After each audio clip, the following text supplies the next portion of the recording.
Usad Pagong is live! Kaya kung ako ikaw at ikaw sila, mag-EDSA na tayo! EDSA! Kasama mong natatrap. Diego Bandido! Go Diego! Go Diego! Go Diego! EDSA! Eto na sa EDSA kahabahan, but I'm riding on, I keep riding on. Di pa rin nasanay itong aking kailaliman, but I'm riding on, I keep riding on. Eto na naman sa EDSA kahabahan, but I'm riding on, I keep riding on. Kita ng siksikan, ba't mo pa pinagpilitan?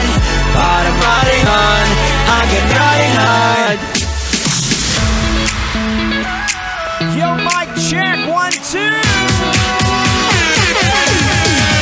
Hey! Magandang gabi,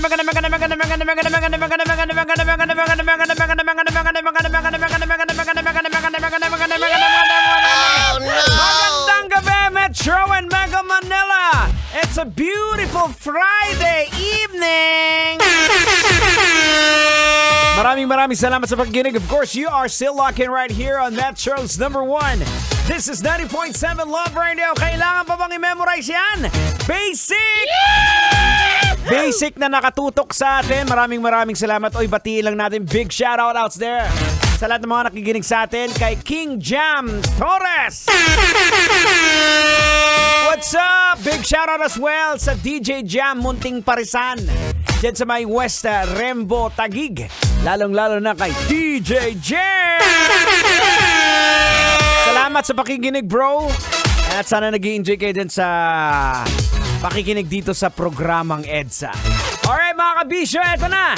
Huwag na nating patagalin to. Pag-usapan na natin to. Viral video na mga estudyanteng senior high na gumagawa ng mga post at sumasayaw pa sa graduation, nag-viral! Oh no! O sa isang paralan po ito ng Davao del Norte ay umani po ng batikos sa social media dahil sa kanilang hindi not proper o hindi angkop na kilos. Oh no! According dun sa nag-post sa TikTok, ang sabi, the graduation ceremony took place in 2023. So last year pa po ito. Ang sabi niya na they were required to do such an act before receiving their respective diplomas. So parang required daw sa kanila to do an act after giving the diploma. So ang sabi, cool po yung school namin eh. Nakikisabay. To do, di ba? So, eto po mga kabisyo. Hindi na natin patatagalin to, Tang. Logican na natin to, Tang. Ay, sige.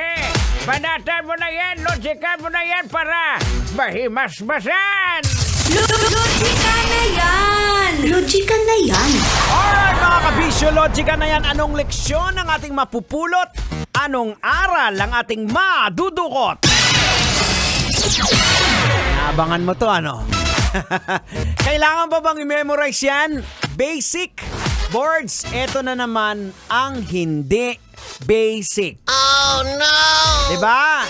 Nawawala ng saysay ang solemnity ng isang graduation na dapat po ay ito ang graduation ay ginugunita ng lahat po sa lahat po ng hirap, pagod ng mga estudyante at lalong-lalo na po kasama po yung mga magulang. 'Di ba? Hindi po bihiro ang kanilang susunod na mga pagsubok na kakaharapin. Kasi ito mga senior high pa lang. Wala naman pong problema sa pagiging cool. We got it, 'di ba? Gusto ng school maging cool? Go for it. Pero dapat po may certain boundaries ang pagiging cool. Tandaan po natin. Paano kung halimbawa pag may nag-dirty dancing doon, tapos may mga bata na nanonood, 'di ba? Hindi ba that's being unbecoming para sa mga school administrators na hinayaan nila? Oh no! Diba? Now mga kabisyo, logican po natin. School should teach the proper and right manner for professionalism. Diba? Is this professionalism? Oh no! Ang pag-split after makakuha ng diploma? Yan ba ang tinuturo ng school? Para masabi lang cool? Balda, di ba? Alam niyo mga kabisyo, ganito po yan eh. Ang pagkaiba po ng pagiging cool sa pagiging unprofessional, may tama pong lugar at pagkakataon ng mga ganitong eksena. Pwede naman gawin ng school yan kung gusto nyo talaga nga school is cool, di ba? Di ba? So, halimbawa, mag-set up sila ng graduation ball or moving up ball. Tapos, during the celebration, doon nila pagawin yung tao, hindi po yung pagkuha ng diploma. Iba kasi yun eh. Actually, meron nga sa ibang bansa ako, may napanood nga ako na nagbigay na ng pasabi ang school na bawal mag-react kasi solemn yung ano. So, merong isang estudyante, nung tinawag yung pangalan niya, nag-react siya at hindi talaga binigay ang diploma sa kanya. 'Di ba? Nakakalungkot ano. Kasi kung yung rules ng school na yon, halimbawa, may isang loko-lokotang na estudyante. O anong moves na ginawa niya tang? Halimbawa, ay tapos nagpakita ng kanyang bule, ang iyang puwet. So ano sasabihin ng school ngayon? Sorry?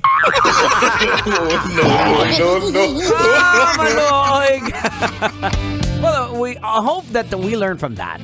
We got 35 minutes after 7 o'clock. We're gonna slow things down a bit. Now here's a song coming from the Scorpions. Para sa ito, boards. Always Somewhere. Keep it locking right here on Metro's number 1, 90.7 Love Radio. Kailangan pa bang i-memorize yan? Basic! Kailangan pa bang i-memorize yan? Love Radio. Basic!